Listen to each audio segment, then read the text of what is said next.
오늘 또 그대의 최고의 날입니다. 임은미 선교사 묵상입니다. 2020년 5월 16일 토요일 최고의 날 하나님의 마음을 불편하게 하지 않기를 기도합니다. 민수기 25장 우리 집 근처에 골프장이 있다. 요즘 코로나로 인해 골프장에 손님들이 있을 리 없다. 그러니 골프장에서 일하는 사람들이 모두 직장을 잃게 된 것이다. 남편이 어제 골프장에서 일하는 모든 사람들에게 양식을 준다고 경찰서장하고 같이 간 것 같다. 아침에 남편이 나보고 같이 가자고 했는데 나는 아침에는 늘 규칙적으로 하는 일이 있다. 그래서 못 간다고 했더니 남편이 혼자 갔다가 왔다. 양식 나눠준다고 이미 광고가 나갔는지 골프장 근처 사는 사람들도 양식 받겠다고 왔다고 한다. 당연 양식이 모자랄 수밖에 없었다고 한다. 그래도 250개 백을 준비했는지라 250 가정에게 양식을 주었다고 한다. 그곳에서는 남편에게 설교를 할 수 있는 기회도 주어졌다고 한다. 그야말로 한 손에는 옥수수 가루를 한 손에는 복음을 매일같이 때에 따라 이들의 양식을 공급해주는 사역을 감당할 수 있어서 감사. 수진이도 모세 전도사 큰딸에게 부탁해서 500개 마스크를 만들었다고 한다. 슬럼 지역에 나눠주려고 이만큼 주문했다고 하기에 우리 딸 칭찬해 주었다. 엄마 아빠는 양식을, 딸은 마스크를. 온 가족이 열심히 주님 기뻐하시는 일을 할 수 있도록 도와주시는 하나님께 감사. 마라나타. 민수기 25장 11절 제사장 아론의 손자 엘르아살의 아들 비느하스가 내 질투심으로 질투하여 이스라엘 자손 중에서 내 노를 돌이켜서 내 질투심으로 그들을 소멸하지 않게 하였도다. Phinehas, son of Eleazar, the son of Aaron, the priest, has turned my anger away from the Israelite, for he was as zealous as I am for my honor among them, so that in my zeal I did not put an end to them. 오늘 말씀은 민수기 25장의 성경 이야기가 배경이 되어야 한다. 그대로 옮겨보도록 한다. 민수기 25장 1절 이스라엘이 시딤에 머물러 있더니 그 백성이 모압 여자들과 음행하기를 시작하니라. 그 여자들이 자기 신들에게 제사할 때에 이스라엘 백성을 청하매 백성이 먹고 그들의 신들에게 절함으로 이스라엘이 바알 부올에게 가담한지라. 여호와께서 이스라엘에게 진노하시니라. 여호와께서 모세에게 이르시되 백성의 수령들을 잡아 태양을 향하여 여호와 앞에 목매어 달라. 그리하면 여호와의 진노가 이스라엘에게서 떠나리라. 모세가 이스라엘 재판관들에게 이르되 너희는 각각 바알 부올에게 가담한 사람들을 죽이라 하니라. 이스라엘 자손의 온 회중이 회막 문에서 울 때에 이스라엘 자손 한 사람이 모세와 온 회중의 눈 앞에 미디안의 한 여인을 데리고 그의 형제에게로 온지라. 제사장 아론의 손자 엘리아살의 아들 비느하스가 보고 회중 가운데서 일어나 손에 창을 들고 그 이스라엘 남자를 따라 그의 막사에 들어가 이스라엘 남자와 그 여인의 배를 꿰뚫어서 두 사람을 죽이니 연병이 이스라엘 자손에게서 그쳤더라. 그 연병으로 죽은 자가 24,000명이었더라. 여호와께서 모세에게 말씀하여 이르시되 제사장 아론의 손자 엘르아살의 아들 비느하스가 내 질투심으로 질투하여 이스라엘 자손 중에서 내 노를 돌이켜서 내 질투심으로 그들을 소멸하지 않게 하였도다. 참으로 끔찍한 일이 아닐 수 없다. 8절에 이스라엘 남자와 그 여인의 배를 꿰뚫어서 두 사람이 죽었다 함은 그들이 성행위를 하고 있는 모습을 그대로 묘사한 것이다. 근데 거참 지금 모압 여인들과의 음행으로 하나님이 벌을 내려서 사람들이 죽고 있기에 백성들이 슬픔과 두려움에 울고 있는 상황인데 어떻게 그런 상황에서 여자를 데리고 막사로 들어가서 성행위를 할 수 있었을까? 이런. 그것도 그 사람은 지휘관 중에 하나이니 백성의 리더였던 사람인데 거참 일반 상식으로는 영 이해가 가지 않는 그런 시츄에이션이 아닐 수 없다. 그런데 그 상황에서 아론의 손자 비느하스가 무엇을 하는가? 창을 들고 그 막사로 들어가서 그 두 사람을 한꺼번에 찔러 죽인 것이다. 그러니 음행과 살인이 한 자리에서 일어난 것을 지금 이스라엘 사람들은 목격하고 있다는 이야기가 된다. 그런데 둘을 살인한 비느하스를 하나님이 벌을 내리시는가? 오히려 비느하스로 인하여 더 커질 재앙이 멈춰졌다고 성경은 기록했다. 비느하스가 가졌던 하나님의 질투하심이 다른 더 큰 재앙을 막았다고 하는 것.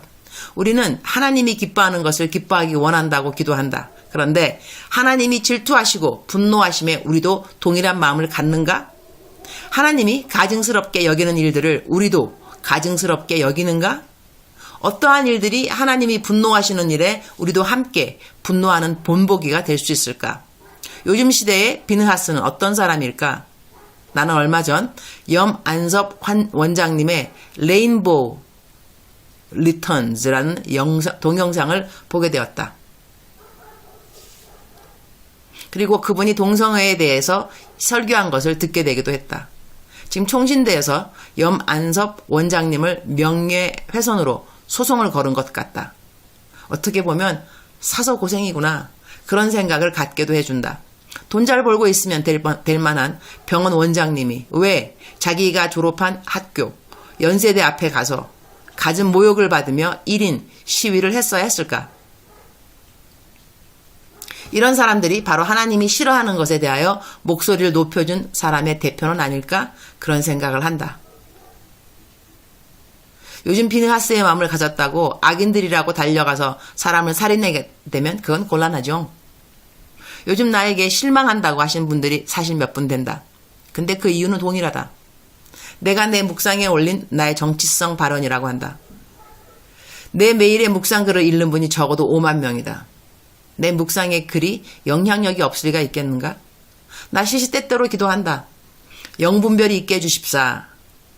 주님의 마음과 뜻을 주님이 원하시는 대로 잘 깨닫게 해주십사.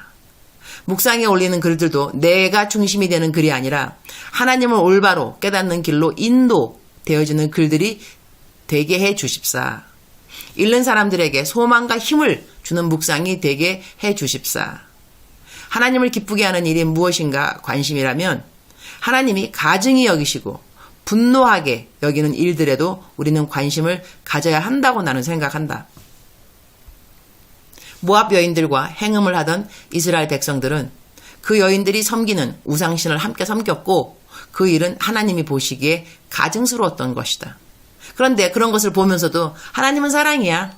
모든 것을 다 이해하셔. 이렇게 말하는 사람을 하나님이 기뻐하실까? 그렇지 않다는 것이다. 주님, 오늘 또 최고의 날입니다. 세상이 참 혼동스럽습니다. 진리가 진리의 자리에 비껴 있어도 그것조차 인식이 안 되는 사람들이 많습니다. 자기 의가 충만해도 그것이 하나님의 의라고 여기는 사람들도 있습니다. 자기 분노를 내고도 하나님의 분노를 대신 내는 것이라고 오해하는 사람들도 있습니다. 세상 참 혼동스럽습니다. 하나님이 기뻐하시는 것에 관심이 많은 것처럼 하나님이 싫어하는 것 역시 민감할 수 있도록 도와주옵소서. 무엇이 하나님의 분노인지 잘 분별하는 영분별도 허락하여 주옵소서. 동성애에 대한 비판을 갖는 것이 당연하지만 동성애에 빠져 있는 사람들이 죄에 빠져 있다고 그들의 죄인 된 것만 알려주는데 급급할 것이 아니라 그러한 죄인이라도 기다려주시고 사랑하시는 하나님의 사랑에 대한 방향성을 잃지 않도록 도와주옵소서. 그리고 말이야 바른 말이지 동성애만 주님이 싫어하시는 죄인가요?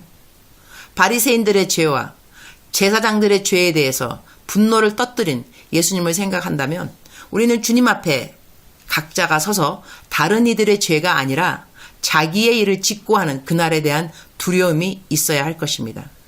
주님, 어떤 일에도 주님 마음을 불편하게 하는 일이 없기를 기도드립니다. 주님 사랑합니다. 주님 감사합니다. 오늘 또 우리 주님 저를 보시면서 하루 종일 기쁘시면 참 좋겠습니다. 사랑하는 그대여. 사랑하는 그대여. 이곳은 비가 좀 오고 있습니다. 오늘 성경 말씀 비느하스의 분노, 하나님의 마음의 그 질투를 그대로 마음에 가졌던 비느하스의 질투. 그래서 하나님께서 더 많은 재앙을 내리고 싶으셨지만 재앙 내리지 아니하고 참아주신 것.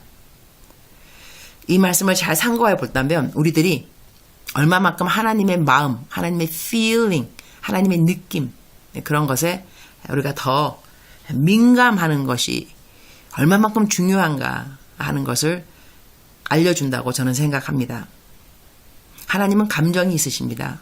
사랑하는 감정, 화를 내시기도 하시고 질투하시기도 하시고 기뻐하시기도 하시고 하나님의 어떤 감정을 우리는 가장 옆에서 가까이 보고 싶을까요?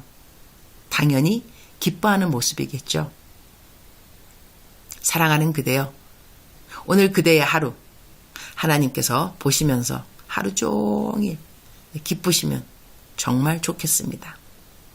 하나님의 마음을 그대로 이해할 수 있는 우리라면 얼마나 좋을까 모르겠습니다. 감히 하나님의 말씀을 다 이해할 수 없는 우리 피조물이지만 우리가 어떻게 창조주인 하나님을 다 이해할 수 있겠습니까? 그럼에도 불구하고 우리들의 마음이 조금이라도 더 하나님을 이해하고 하나님의 기분을 이해하면서 하나님을 어떻게 하면 좀 더 기쁘게 할 수 있을까 하는 것이 우리들의 오늘 간절한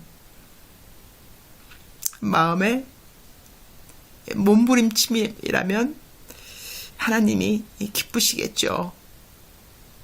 저 어린 녀석이 그야말로 피조물에 불과한데도 불구하고 창조주인 하나님의 마음을 이해하려고 노력한다는 것, 그걸 바라보시는 하나님의 마음은 기쁘실 수밖에 없을 것 같습니다.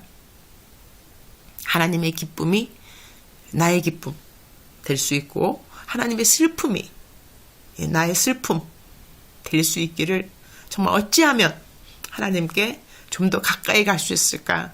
하나님의 마음을 좀 더 이해할 수 있을까? 그러한 하나님이 기뻐하는 고민, 내 깊이 빠지는 그대와 내가 되기를 축원합니다. 사랑하는 그대여, 사랑하는 그대여. 하나님은 그대를 사랑하십니다. 이 사랑에서 끊을 자는 아무도 없습니다. 사랑 안에서 승리하는 그대 되기를 축복합니다. 사랑합니다. 축복합니다.